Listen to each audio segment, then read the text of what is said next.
All right, so this is going to be Friday, May 22nd, and here are your ELA expectations. Remember, if you ever need me on Zoom, let me know. Still working on Turtles in My Sandbox. It can be found on Mayan or download that PDF. Remember, the pages aren't numbered, so make sure you're paying attention. So our focus today is going to be pages 21 to the end, still working on story structure, but now you should be able to summarize those events and determine a theme as well. So this is going to be the page that you start on, and obviously that'll be the page that you end on. We're starting on page 21 today. So remember story structure elements. Because you now know all of these, you should be able to tell me what happens first, next, then, and last.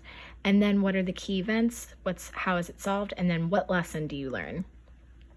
So when I read these pages, this is finally the end. So Maggie's been caring for these sea turtles for months. These sea turtles didn't hibernate like regular turtles. We found that out on page 21 and 22. And Maggie was able to continue feeding them, so they grew stronger and bigger because Maggie was able to take care of them longer.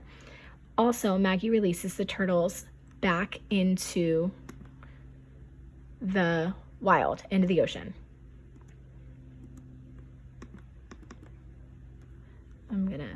There we go, sorry.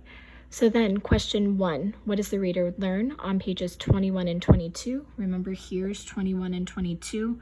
What do you learn on these pages about the sea turtles? Remember, sea turtles are also called terrapins in this case. So what do you read about these sea turtles? Question 2, this is going to be that drag and drop. So when you see the drag and drop, make sure that you're dragging the events in first, next, then last, all the way to the end. So please make sure that these are in the correct order when you do this. This is a review of story structure elements.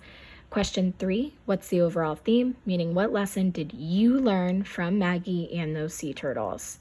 And then your challenge word is Mrs. Clunan.